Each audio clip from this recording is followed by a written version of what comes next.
প্ৰধানমন্ত্ৰী আৱাস যোজনাত ব্যাপক দুৰ্নীতি 5 বছৰে সম্পূৰ্ণ নহল প্ৰধানমন্ত্ৰী আৱাস যোজনাৰ ঘৰ আমগুৰি উন্নয়ন খণ্ডৰ অন্তৰ্গত বৰুৱা আলী গাঁও পঞ্চায়তৰ 1 নং ৱাৰ্ডত প্ৰধানমন্ত্ৰী আৱাস যোজনাত ব্যাপক দুৰ্নীতি আমগুৰি উন্নয়ন খণ্ডৰ অন্তৰ্গত বৰুৱা আলী গাঁও পঞ্চায়তৰ 1 নং ৱাৰ্ডত খগেশ্বৰী তাঁতী নামৰ এগৰাকী দৰিদ্ৰ মহিলাৰ নামত আবণ্টন হোৱা প্ৰধানমন্ত্ৰী আৱাস যোজনাৰ ঘৰ 5 বছৰে সম্পূৰ্ণ নহল একে ৱাৰ্ডৰ অনিমা ঘাটুৱাৰ নামৰ এগৰাকী মহিলাই খগেশ্বৰী তাঁতীৰ ঘৰটো নিৰ্মাণ কৰিম বুলি দায়িত্ব লৈছিল কিন্তু 5 বছৰ অতিক্ৰম হোৱাৰ পিছতো দৰিদ্ৰ মহিলাগৰাকীৰ ঘৰটো আধৰুৱা হৈ হেলাই পৰি লুৰ সামগ্ৰীসমূহ মামৰে ধৰি এনেদৰে জহি খহি যাবলৈ ধৰিছে মহিলাগৰাকীৰ অভিযোগ অনুসৰি আৱাস যোজনাৰ নামত আবণ্টন হোৱা সম্পূৰ্ণ ধন ইতিমধ্যে অনিমা ঘাটুৱাৰ নামৰ মহিলাগৰাকীয়ে টিপ চহী লৈ সংগ্ৰহ কৰিছে বুলি জানিবলৈ দিছে মই বৰ্তমান উপস্থিত আছো পুৰণি যেটো আমগুৰি সমষ্টি বুলি কয় আমগুৰি সমষ্টি আসলতে আমগুৰি উন্নয়ন খণ্ডৰ অন্তৰ্গত বৰুৱালী পঞ্চায়তৰ 1 নম্বৰ ৱাৰ্ডত আসলতে আজি যেটো অসম চৰকাৰে বা প্ৰধানমন্ত্ৰী আৱাস যোজনা ঘৰবিলাকে অসম চৰকাৰে ৰূপায়ণ কৰি আছে বা সুন্দৰমতে দুখীয়া দৰিদ্ৰৰ কাৰণে দি আহিছে ঠিক তেনে সময়তে আসলতে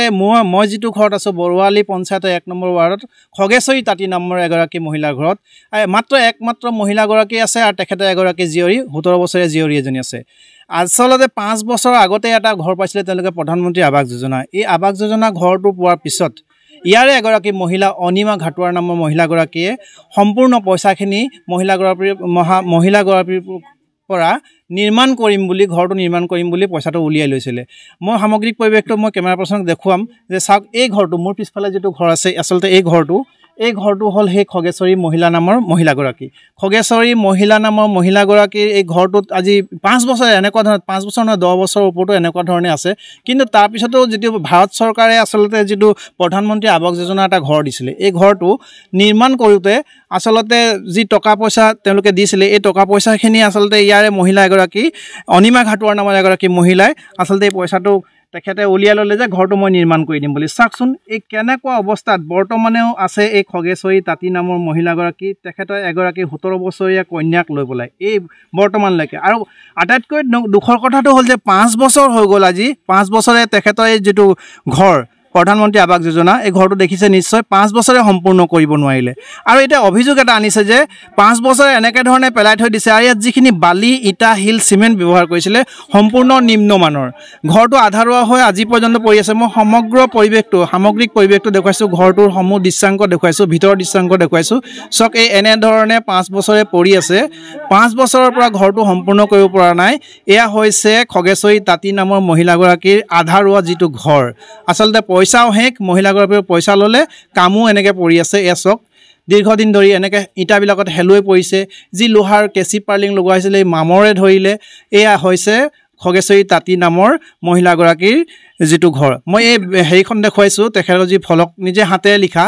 নামটো খগেশ্বৰী তাঁতী আইডি নম্বৰ হৈ গল AS 2458627 এয়া হৈছে মহিলাগৰাকীৰ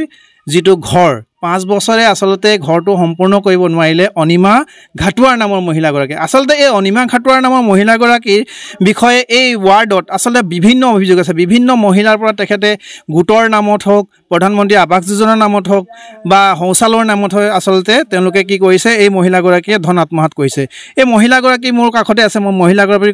পৰা কিছু কথা জানিবলৈ চেষ্টা কৰিম কি হৈছে এটা কথা হ'ল আজি 21 চনৰ ঘৰ আপোনাৰ নামটো ক খগেশ্বৰী তাঁতী কোনটো ঘৰত থাকে আপুনি আমি এইটো ঘৰতে থাকো কাৰণ আমাৰ হেৰি হ'ল ঘৰটো সেইটো ভাঙিছে কাৰণ এইটো ঘৰ যেতিয়া নতুন আহিলে মই ভাবিলো তাক দি দিলে মানে পটককে হৈ যাব কাক দি দিলে অনিমা ঘাটুৱালক তাক দিলো সি পইচা কিটা ললে তাৰ পাছত ঘৰটো সি বনাই নিদিলে তাক মই কিবা দিন হ'ল মই গালি পাৰি আহিলো বনাই দিবি মোৰ ঘৰটো বনাই দে মই ছোৱালীজনী লৈ অকলে থাকো তেতিয়া হ'লে সি বনাই নিদিলে তথাপিতো সি মাথা নামাৰিলে তাৰ কাৰণে এতিয়া আমি কি কৰিব লাগিব তাক মিডিয়াই দি তাক হেৰি কৰিব লাগে, পুলিচ থানাত দিব লাগে না আমি হেৰি কৰিব লাগে? আমি তাতে থানাত দিম। কিমান পইচা পাইছিলে ঘৰটোৰ নামত? 1,32,000। পইচা সব উলিয়ালে নেকি? পইচা নিজে সব পইচা আমি উলিয়াই টিপা মাৰো আৰু হেৰিটো তাক দিওঁ। আপুনি নিজে দিছিলে নি কামটো কৰিবলৈ? তাক দিছিলো। কিন্তু কি কৰিলে? কামটো পুৰা নকৰিলে। সেইটো পুৰণা ঘৰতে থাকে নেকি? এই পুৰণা ঘৰটোত থাকো। পুৰণা ঘৰটোত কোন আছে আপোনাৰ? মোৰ ছোৱালীজনী আছে আৰু ময়ে থাকো। এই সন্দৰ্ভত লৈ আহিছো আমাৰ সংবাদদাতা হাফিজ আলীৰ এক প্ৰতিবেদন।